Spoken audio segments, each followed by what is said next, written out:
Okay. So I will be covering, I thought of covering this morning because I had 2 hours. The change in properties in the case of nanomaterials, that is the variation of melting point with the size, and the second part the epitaxial various epitaxial growth techniques. But anyhow, tomorrow I will try to cover various epitaxial growth techniques, the related growth kinetics, if possible, or if time permits, I will also try to touch upon the simulation characteristics for LED device characteristics, and finally end up with the quantum dots. So let's start with the introduction. And if you see the research topic of most of the students, it will be either on nanoscience or on nanotechnology related field, because most of the researchers are very much interested to work on this particular interesting area. Though the topic is very interesting, the problem comes in terms of if you are doing experimental work, the characterization. Because for nanomaterials or in particular the quantum dots, the characterization becomes very important, and it involves costly equipment also. So the characterization is the main the processes which determines the research work done by a research scholar or a researcher. So if you miss something, you will be really missing the important aspect of that particular research area. So characterization comes very important aspect of research, and nowadays today it is not like what it was 30 years back or 40 years back, because to get one uh, HCM or even one XRD pattern, it was really a nightmare for us. And to get the XPS spectrum, one survey spectrum, we have to wait for a year. But nowadays, people have so many collaborations, so many contacts, and now things have become a little bit easy. Little bit easy in the sense for those who are working in colleges, government colleges, private colleges, or private universities.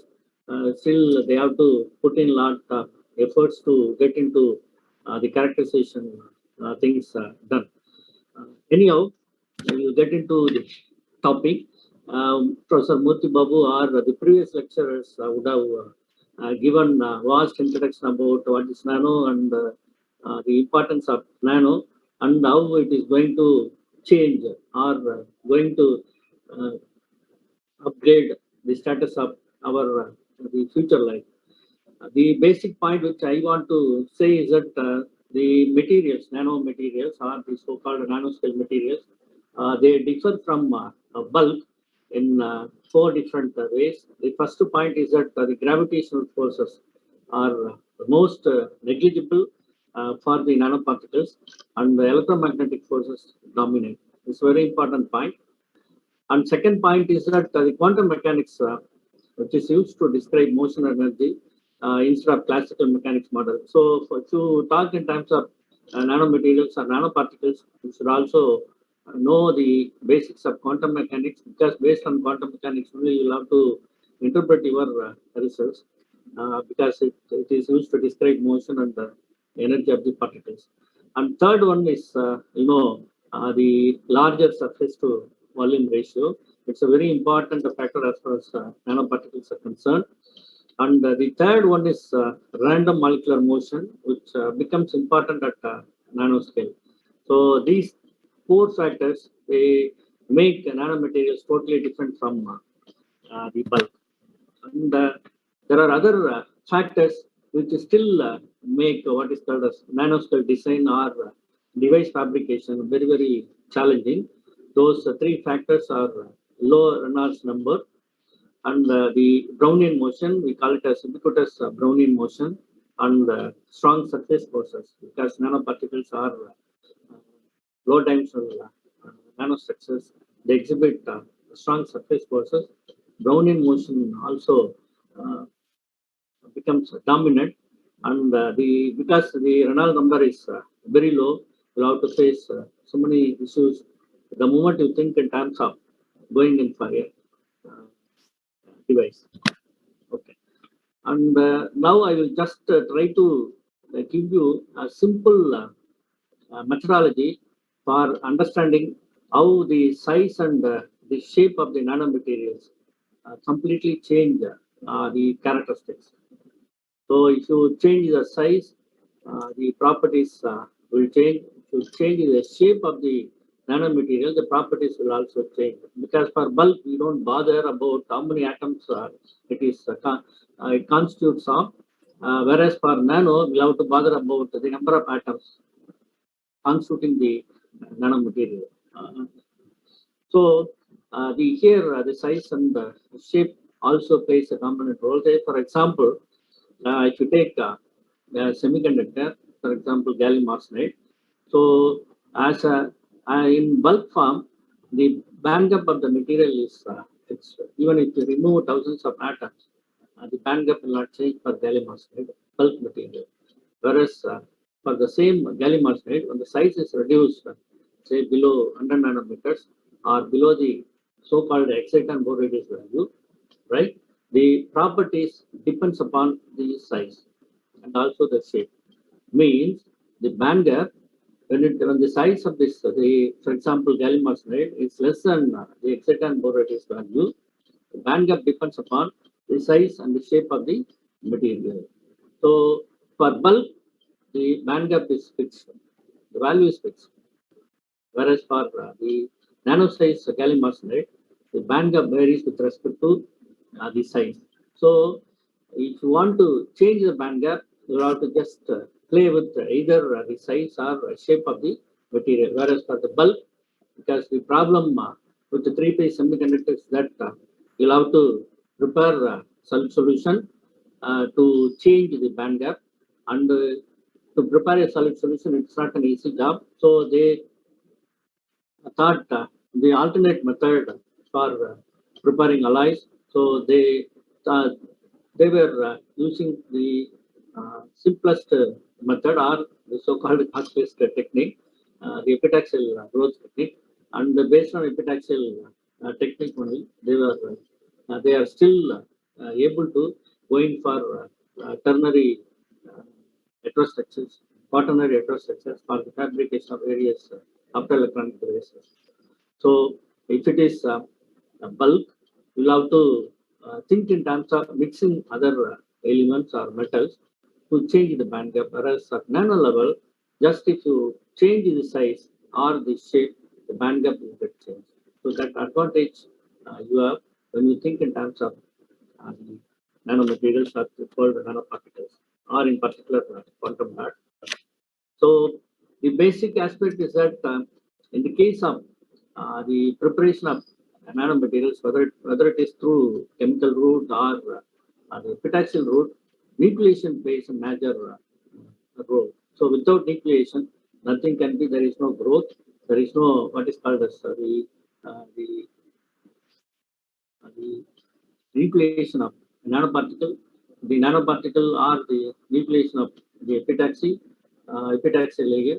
So in crystal growth, we have this basic phenomena coming into picture. Though the moment you use the word crystal, for us it seems to be bulk, but even for nanoparticle synthesis, you should have some kind of knowledge about what is nucleation and how this nucleation is able to control the size and the shape of the nanoparticle.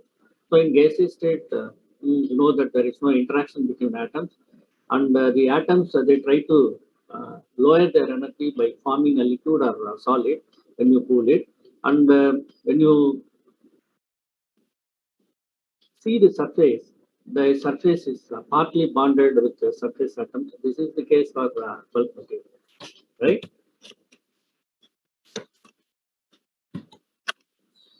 So energy is necessary for an atom on the surface, that is to keep an atom on the surface. And when compared with the bulk, the surface possesses high energy, and so we get the origin of what is called a surface energy gamma. Because in nucleation or the theory of nucleation, the surface energy or surface tension plays a major role. It depends upon the status of the phase we are trying to deal with. So the surface minimizes its area, or in turn we also call it as shrinking. So in that case, we call it as surface tension. What is the difference between gamma and sigma, surface energy and the surface tension? Though dimensionally the surface energy and the surface tension are identical, physically they are different type of quantities, because gamma is a scalar quantity while sigma, that is surface tension, is a tensor, or you can say second order tensor. So we'll have to be a little bit careful in using this the terms as far as the theories of manipulation is concerned. So for liquids, surface energy is almost we can call it as surface tension. Both seems to be equal, whereas for solids, surface tension is not equal to surface energy, because surface energy is anisotropic, right? Okay. So for liquid surface, it is characterized by only one parameter, that is surface density. So here for liquid we have surface energy or surface tension, because in the previous slide we have seen that both are equal for liquid, and liquid cannot support what is called as shear stresses. That is why we use the term surface tension. But coming to solid, solid as surface energy, solid surface, and it also possesses a tensorial quantity called the surface stress and also surface torque. Let us not go deep into these three parameters, because these three parameters are the important parameters as far as crystal growth theories are concerned, right? So, if you consider the solid surface, that is a crystalline surface, because solid we can differentiate it into two different categories: crystalline material and amorphous material. In crystalline, you can also still divide it into polycrystalline and single crystalline. So, in general crystalline surfaces, all the lattice constants will be required to define the parameter. Whereas in case of amorphous surfaces, you need to know the density and the short range order parameter. Okay, so the coming to the general category of the liquid surfaces, they are characterized by a single parameter, that is the density. The short range order liquids, including their surfaces, spatially temporarily vary because they don't have structure. And crystalline solids have a definite structure in 3 dimensions, and hence additional parameters are required to characterize them. So this point is very, very important. And the other important thing is that the order at a surface, order at the surface of the crystal can be different, totally different from the bulk, totally different from the bulk. In the sense, you can expect the surface relaxation and the surface reconstruction. These two points are very, very important as far as the epitaxial growth is concerned, because you do have what is called a strained lattice epitaxy coming into picture. And tomorrow, I think during my epitaxial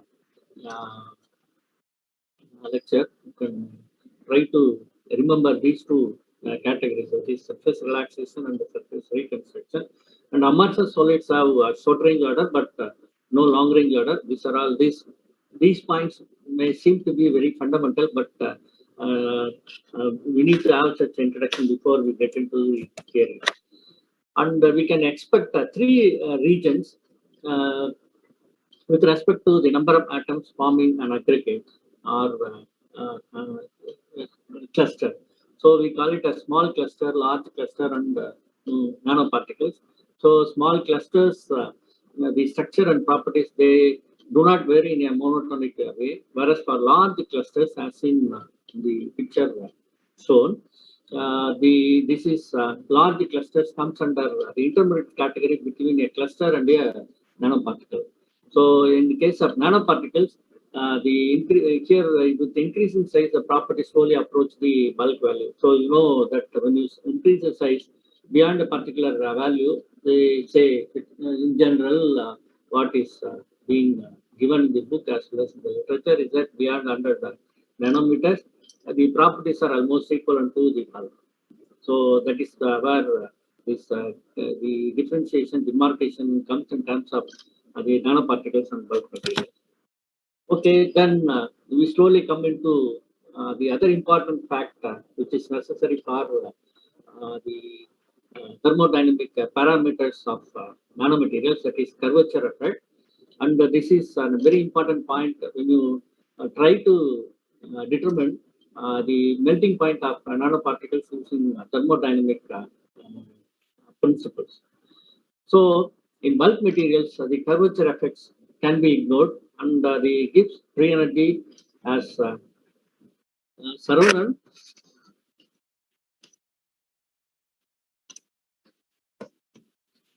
Yes, sir. I think um, okay. Now it's okay, right? Okay. Yeah.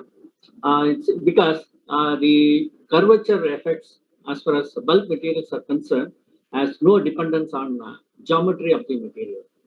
Because for nanomaterials, as I told you earlier, shape and the size matters a lot as far as the properties are concerned. In the case of nanomaterials, say for example, nanocrystalline precipitate in a matrix, that is precipitate falling on the matrix or precipitate out of the mother phase, the free energy of the precipitate is dependent upon the size of the precipitate. So, the G, S, delta T, then H, limit free energy, which free energy, these parameters, they play a dominant role, and the free energy of the precipitate coming out of the mother phase depends upon the size of the precipitate. Okay. So the free energy of small precipitate is curvature dependent. So smaller the size, larger the curvature. So this is a very important point. Smaller the size, larger the curvature. Then the atoms on the surfaces are less bonded as compared to bulk atoms. So leading to an increase in the energy of the system. So once again, we come to the general property or properties of other nanomaterials, that is, they possess large or vast amount of surface energy, and most of the atoms are concentrated on the surface as far as nanomaterials, nanoparticles are concerned.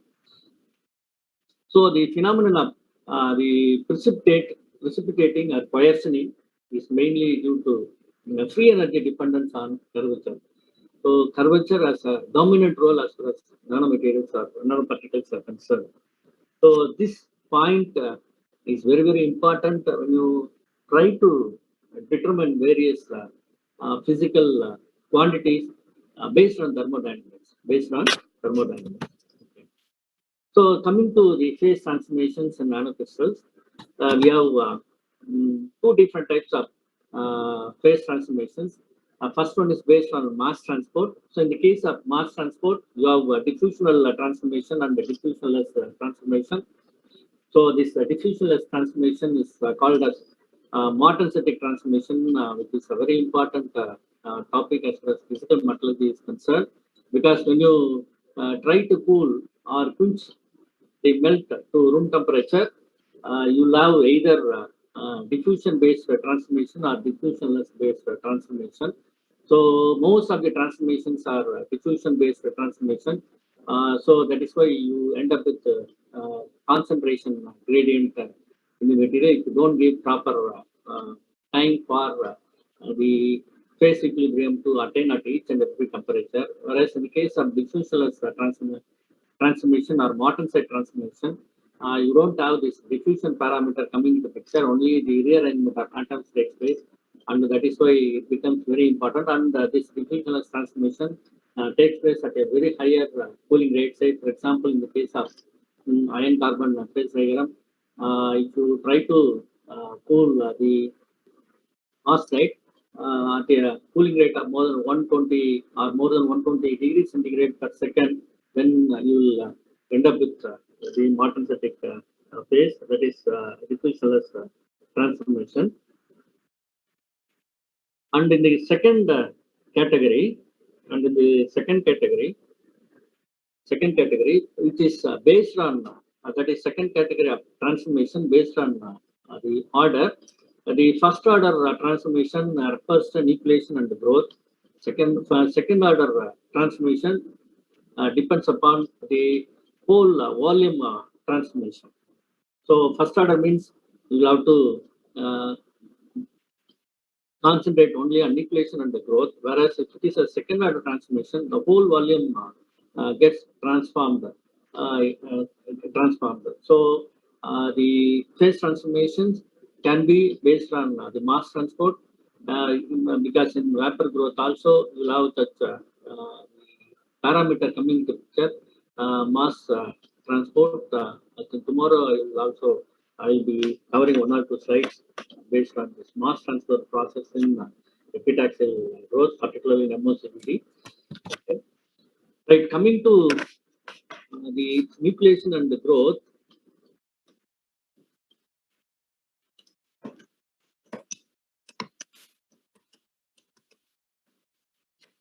The say, for example, if you take the transformation of alpha to beta phase, the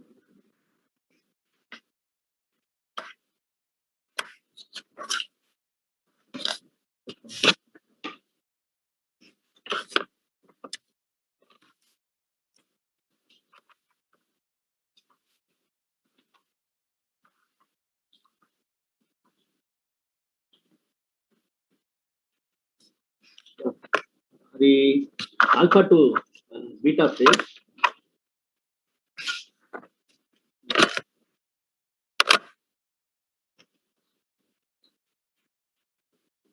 the transformation from alpha to beta phase occurs when the nucleation starts, nucleation of beta phase, that is beta phase precipitates from the mother phase, alpha phase, and the processes continues, transformation processes or precipitation continues till the whole alpha phase or till the whole mother phase is exhausted or converted into the beta phase. So the nucleation can be classified into two different categories, that is homogeneous nucleation and heterogeneous nucleation. And most of the nucleation process that occur in this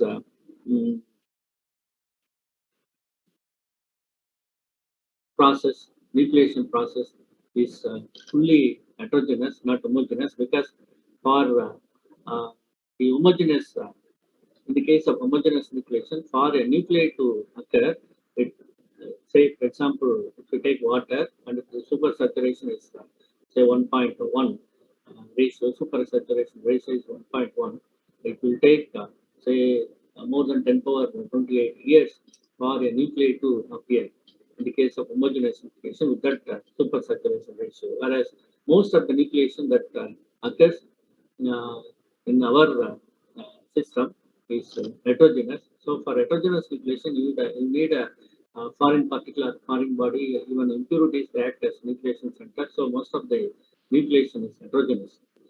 So during transformation, what are the energies involved? So you have what is called as bulk Gibbs free energy, because when you during transformation, the free energy, Gibbs free energy keeps on decreasing, whereas the interfacial energy it keeps on increasing. Strain energy also keeps on increasing. The strain energy depends upon the cooling parameter, transformation speed.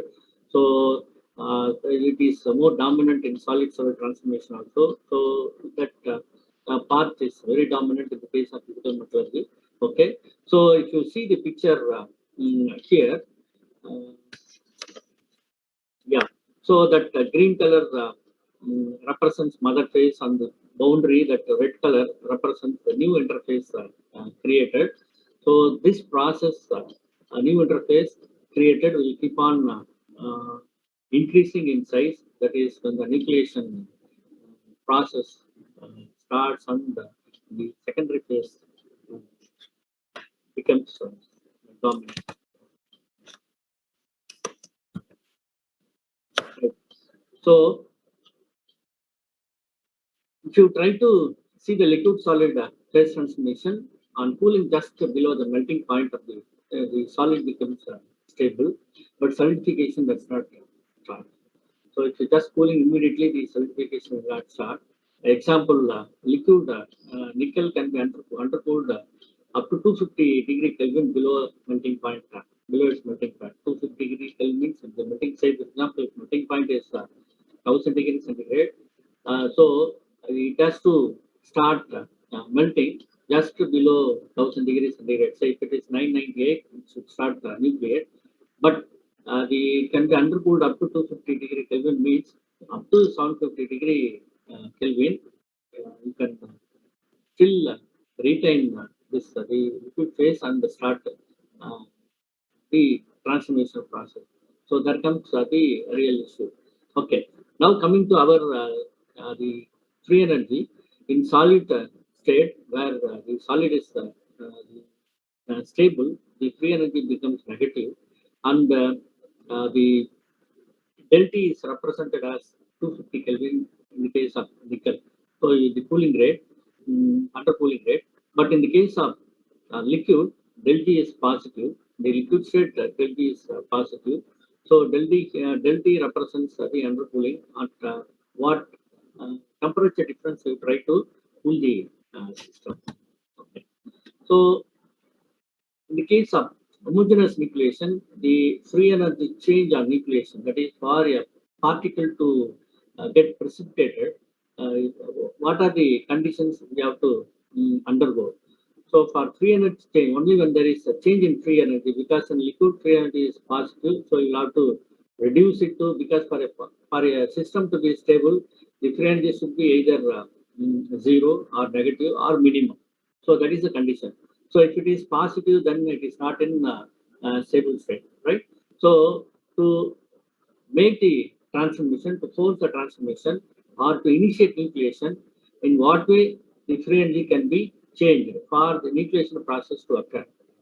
So reduction in bulk free energy plus increase in surface energy plus increase in strain energy occurs when the free energy changes during the nucleation. So these three parameters. So this is what we have seen previously. That is, yes, gives free energy decreases, interfacial energy increases, then strain energy increases during transformation. These three energies are involved. This is what I am referring here.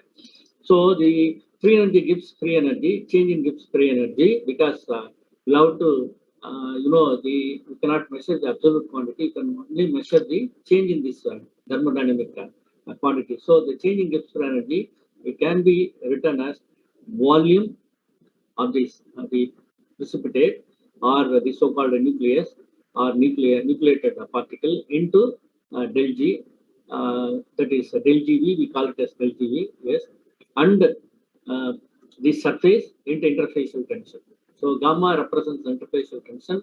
This interface is nothing but this part is the interface, new interface, create interface between the precipitate as and the mother phase. So that portion. Okay. So this now we assume the shape of the precipitate or the nucleus as to be spherical. So for our mathematical simplification, we can also assume different shapes, but accordingly you have to change the formula. So for volume of the sphere, it is 4 by 3 pi r cube. Then the surface area of the sphere is 4 pi r square. So you can see the surface energy increases as a function of r square, and volume free energy decreases as a function of r cube. So we understand that the volume free energy is a function of del T, difference in temperature. So the melting point is 1000 degrees centigrade. At to what temperature you are decreasing, say 250 or 100. So that 100 or 200, the temperature difference is represented as del T. Okay. So now what we do is we try to find out the radius of the part nuclei precipitated out of the mother phase, and also try to find the del GV value, that is gives free energy value. So for this, what we do is we set the del T by dr to be 0, the critical values corresponding to maximum, and we can find out the R star value, that is critical radius of the nuclei, based on which you can try to see the conditions, various conditions. So here the point is that del GV is always negative and the R star is always positive. That is the del GV volume free energy is always negative. That is what we have seen here. So it decreases as a function of R cube, whereas surface area, surface energy increases as a function of R square. So del GV is always del GV is always negative. So for R, the R which corresponds to the maximum in the Gibbs energy value. So this is del G versus particle size, that is R. So this P corresponds to the del G star value and the R star value. So R is given as minus 2 gamma by del GV. You know del GV is negative. So because it is negative, R star value becomes a positive. Similarly for del G value also 16 by 3 pi into gamma cube by del GV square, right? So gamma is here the surface tension or interfacial tension value. Okay, so in this region, what we see is uh, below this region or region below this peak corresponds to the embryo formation region, because for any nucleation process, the first stage is that there should be a supersaturated region. Supersaturated means concentration of more number of atoms. Then, under statistical conditions, the embryos are formed in this region because when you start reducing the temperature, concentration of the atoms increases. So, the atoms they try to combine together, they form two atoms together, three atoms together. We call it as dimers, trimers, tetramers, four atoms joining together. So, this process continues, and once embryos are formed, the stage is reached. That is, when it reaches this maximum point, that is when the free energy is maximum, then these embryos they combine together and form what is called as a nuclei. So the interesting thing is that at the maximum free energy value, the G-star value, see the nuclei formed can grow further or it may redissolve. So that condition depends upon the environment. So the that is why this del G star and R star value becomes important. So when it reaches the maximum peak position, the condition is that nuclei may dissolve or it can continue the growth. That depends upon the delta value or the process, nucleation process. So now we come to this is the basics what we are going to see in the case of the variation of melting point of the nanoparticle. So melting point means we know that for bulk it gives the status of the bonding strength of the material. Say for example diamond covalent bonding and the other materials which have high melting point decides about the status of their bond strength. And in bulk systems, surface to volume ratio is very, very small, and you cannot compare it with the nano. And curvature effects can be totally ignored for bulk. This is what I have told you, or we have seen in the previous slides, in the slide corresponding to curvature effect, right? So in nanocrystals, the number of surface atoms is a considerable fraction of the total number of atoms. So you have more number of atoms concentrated on the surface. So these atoms have higher energy and higher freedom for vibration. So that goes without saying. So and it also implies that surface atoms are expected to melt below the melting point of the bulk. That we will see later. Then regarding the melting point effect of the nanoparticles, because I will try to cover only this particular aspect of the change in properties for nanomaterials. I cannot take up all the other physical characteristics.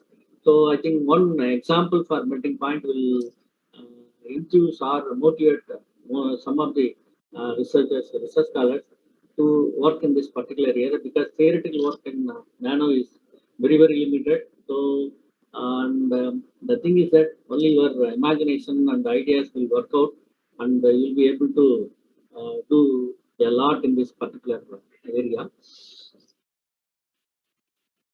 So the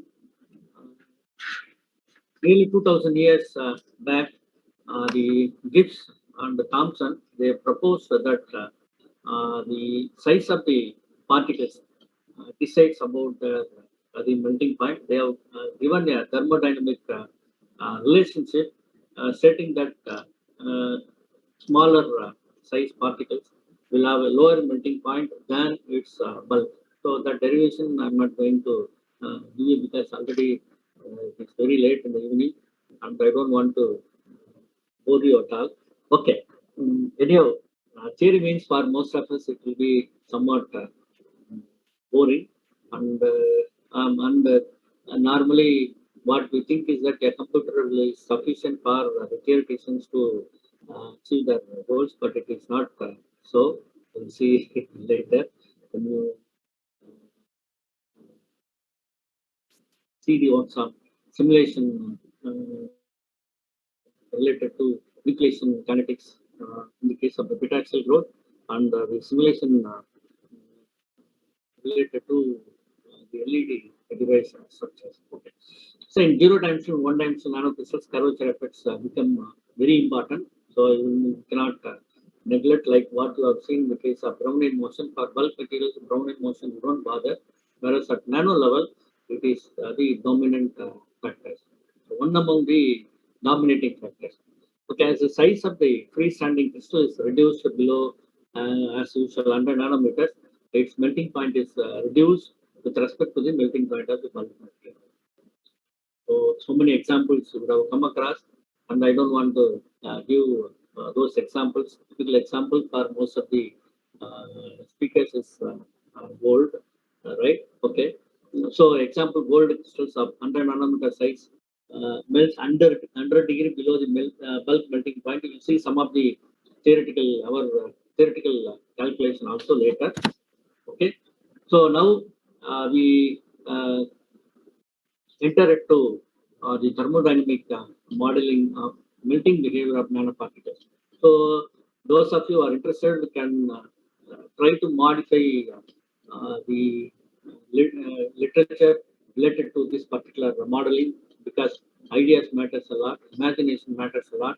You can try to modify or put in your own ideas and try to see whether you come across good and interesting results. So here we try to give results as far as the gallium nitride, boron carbide, gold and silver nanoparticles are concerned in terms of size and the shape dependency of melting point. So here we consider two different shapes, spherical shape and the cylindrical shape, and these shapes are considered with respect to its radius of curvature. So you'll have to find the radius of curvature for spherical shape as well as cylindrical shape. So there comes a little twist, and then you try to focus on the change in the characteristics. Okay, so if you try to see the literature in 1909 itself, the Pavlov, I developed a thermodynamic model which predicts point diffraction of nanoparticles with the particle size. So those of you who are thinking that nano started recently, it is not so. See, there are reports, say even 100, 120 years back, but it is visible only when you try to do some work related to it. Okay? So thermodynamically, the melting temperature of nanoparticles been described by three models. Three models in the sense one, the homogeneous melting and growth, second, liquid cell nucleation, and third, the liquid nucleation and growth. So all involves the basic aspects of the crystal growth, that is nucleation and growth. So all the three models predict size dependent melting temperature. So it is very clear that irrespective of the theories that exist in the literature, whether it is thermodynamic or other models, it has been proved that the melting point of nanoparticles depends upon the size and the shape of the nanoparticles. And there are so many experimental evidences also available for some of the elemental nanoparticles, which proves that the whatever theory predicts, it is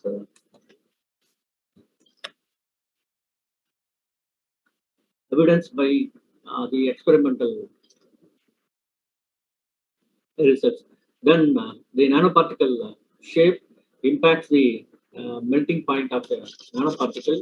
So here you come across the phase setting, then the what is called as the melting point of the nanoparticle. So we see one or two slides on phase setting effect also. Time permits today or tomorrow, of course. So phase setting edges, deviations from a perfect sphere can change the magnitude of melting point of depression. We cannot expect perfectly spherical shaped nanoparticles.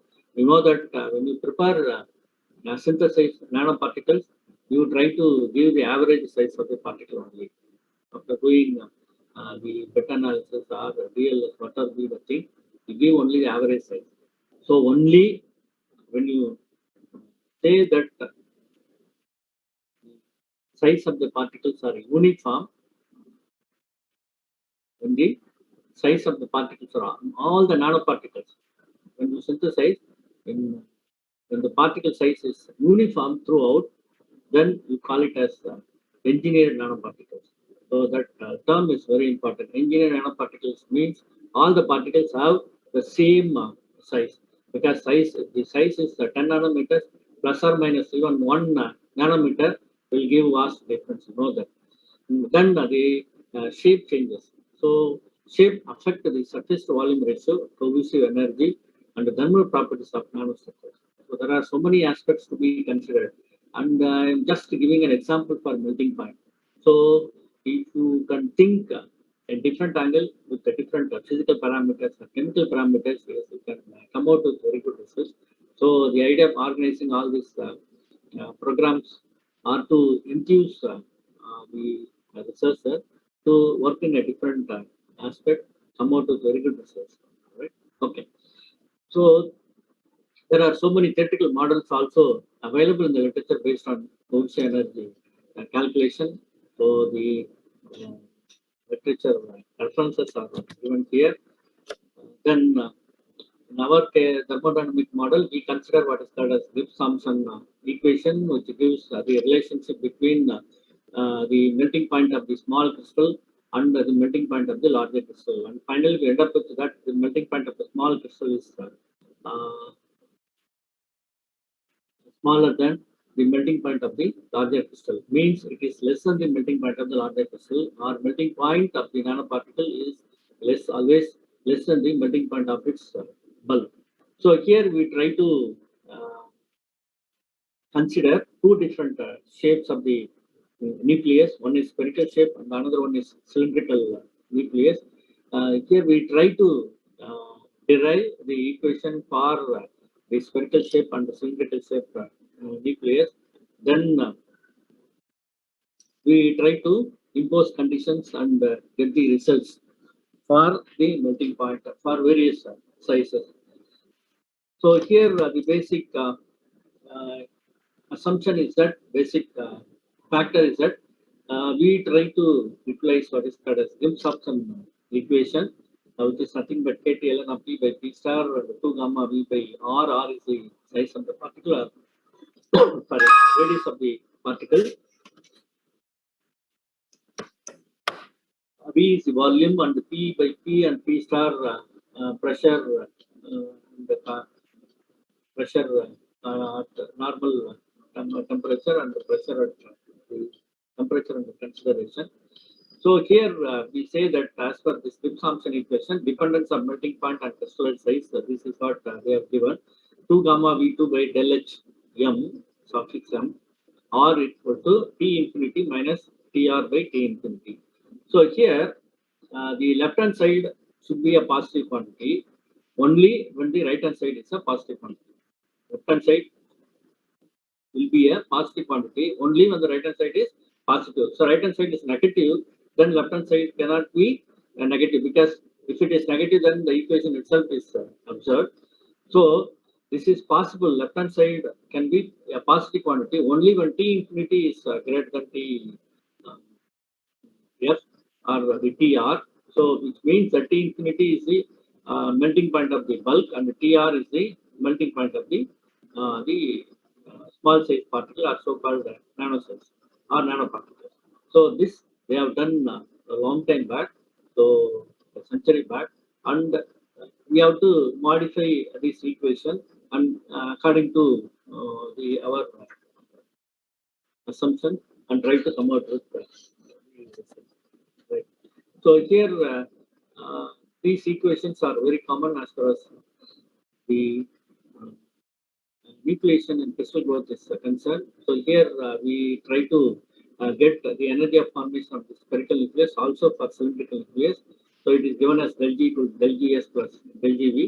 Yeah, del Gs represents surface free energy like what you have seen previously, and del Gv gives volume free energy. So energy of formation of cylindrical nucleus once again here we consider for cylinder radius of the cylinder, height of the cylinder, and the surface energy of the lateral phase gamma L, then free energy change per unit volume. So here we differ slightly from the spherical nucleus shape. So how to calculate this surface energy? So total surface energy is given as free surface energy plus interfacial energy plus substrate energy.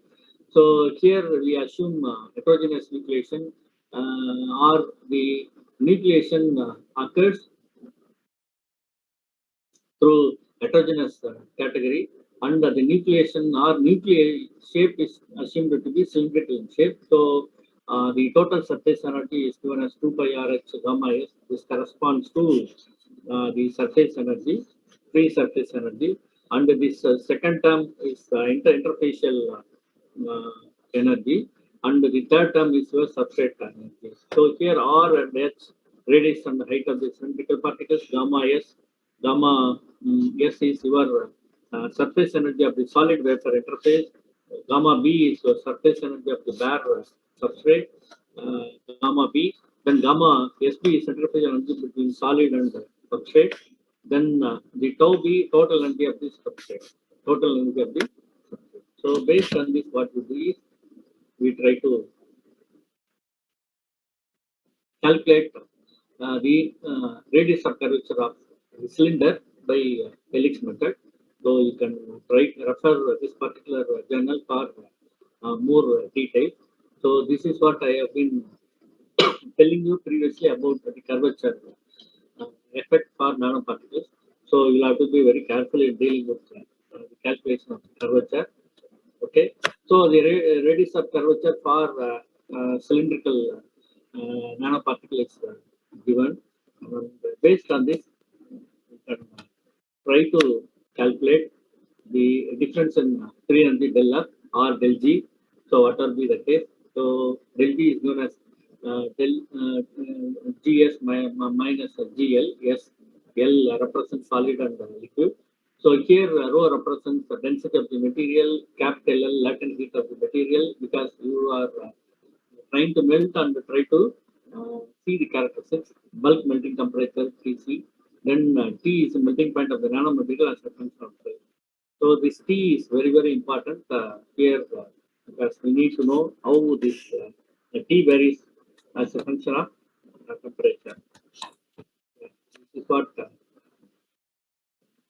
we are trying to see. For spherical shaped nanoparticles, T suffix m is given as T E into 1 minus 2 by rho SL gamma S by R star, and similarly for cylindrical shaped nanoparticle. So you can still get more idea about this calculation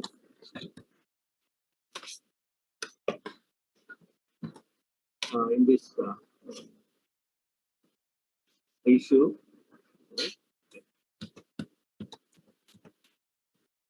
Now we consider as a first example we took gallium nitride. The how the size and the shape of the gallium nitride makes variation in the melting point. Okay. So for gallium nitride using the previous general derivation, we have calculated radius of curvature. So based on that equation, we have calculated radius of curvature for gallium nitride, and so based on this, we can try to see that the melting point for galvanated spherical nanoparticle keeps on decreasing as you decrease the particles, particle radius. So left hand side is given the melting point of the galvanated. The right hand side we plot cylindrical shaped nanoparticles against the size of the particle. Here the important thing is that the melting point is very less for cylindrical shaped nanoparticles when compared with the spherical shaped nanoparticles. Say, for example, if you take the radius comparison for 4 nanometer cylindrical shaped radius, the melting point comes to around 1000 degrees centigrade, whereas for spherical shaped galvanated, it is more than 1000 degrees centigrade. So that's what we have to be very, very careful when there is a change in the size or when there is a change in the shape. Similarly, for the boron carbide, the melting point once again decreases with the decrease in particle size, and here also the cylindrical shaped nanoparticles has a edge over spherical shaped particles, and in terms of the melting point is lower for cylindrical shaped nanoparticles than the spherical shaped particles. Similarly, for gold, silver nanoparticles, the same category, that is cylindrical shaped gold and the silver nanoparticles show lower melting point than the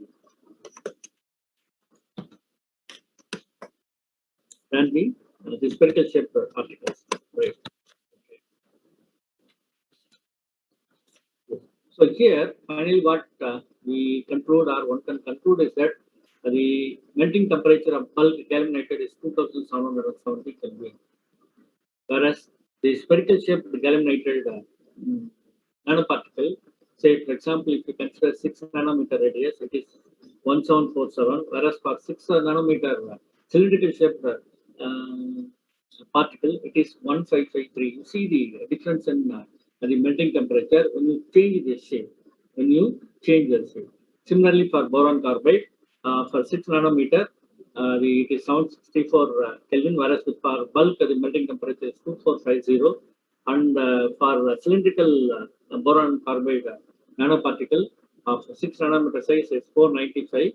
And for gold, it is 500 Kelvin, for spherical, 390 Kelvin for cylindrical, and for silver, it is once again 450 for 6 nanometer and 340 for cylindrical. So here we see that cylindrical nanoparticle has a lower melting point than the spherical nanoparticle. So there are different steps we can consider, but it has to be verified experimentally. If it is spherical shape, yes, for gold, boron carbide, there are experimental evidences, but the particle size is slightly different because in our calculation we have used the size well below the exciton core radius, but as far as some of the experimental results, the particle size is not exactly getting matched. So that comes the real issue. But anyhow, sorry, in future we'll be able to achieve better experimental results to confirm the theoretical results. Okay.